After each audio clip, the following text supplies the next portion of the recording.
hampir 5 tahun memimpin Bali sebagai Gubernur Bali, Wayan Koster terbilang berhasil membawa Bali ke arah yang lebih baik, utamanya berkaitan dengan pembangunan infrastruktur, pengembangan dan pelestarian budaya Bali, serta mampu membangun tata kelola desa adat dengan berbagai regulasi yang pro Krama Bali. Nah, keseluruhan pencapaian pembangunan Bali itu ditandai dengan 44 tonggak peradaban penanda Bali era baru.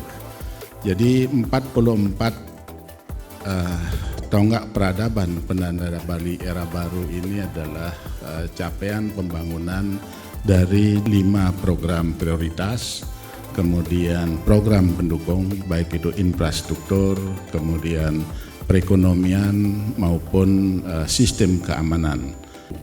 Dari 44 tonggak peradaban Bali era baru itu kalau kita kelompokkan menjadi 7. Yang pertama terkait dengan adat, tradisi, seni dan budaya. Kemudian yang kedua adalah perlindungan terhadap alam dan lingkungan. Kemudian yang ketiga adalah pembangunan sumber daya manusia Bali. Yang keempat adalah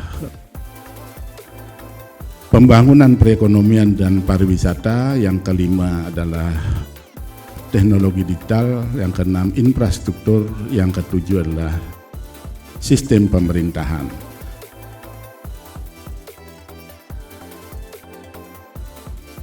Capaian pembangunan yang telah dilakukan oleh pemerintah Provinsi Bali yang dipimpin oleh Pak Gubernur Wayan Koster dan Wakil Gubernur Chao Aceh beserta jajaran OPD yang ada di pemerintah Provinsi Bali.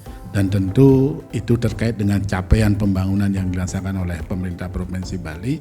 Internal juga harus dibangun sistem pemerintahan yang bagus atau yang disebut dengan Bali Good Governance. Jadi sistem pemerintahan yang akuntabel, transparan, efektif dan efisien. Jadi beberapa kebijakan-kebijakan yang telah dilakukan oleh pemerintah Provinsi Bali, misalnya terkait dengan reformasi birokrasi yang dulunya 49 OPD menjadi 38 OPD, menjadi sistem pemerintahan yang lebih ramping. Tetapi ada 2 OPD baru, yaitu Dinas Pemajuan Masyarakat Adat, kemudian ada Badan Riset dan Inovasi Daerah.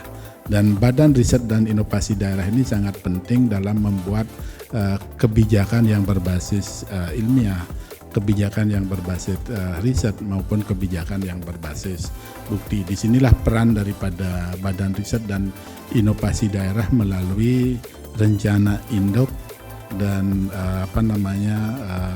penguatan ilmu pengetahuan dan teknologi daerah yang nantinya akan disusun oleh Badan Riset dan Inovasi Daerah. Dan banyak lagi transformasi kebijakan yang telah dilakukan oleh pemerintah Provinsi Bali, misalnya transformasi jabatan struktural ke fungsional, kemudian sistem merit, kemudian juga sistem pemerintahan berbasis elektronik. Jadi saya kira itu 44 tonggak peradaban penanda Bali era baru yang merupakan capaian pembangunan yang merupakan penanda dari Bali era baru. Jadi kalau ada pertanyaan kita udah nyampe enggak di Bali era baru, kita baru nyampe pada 44 tonggak peradaban penanda Bali era baru.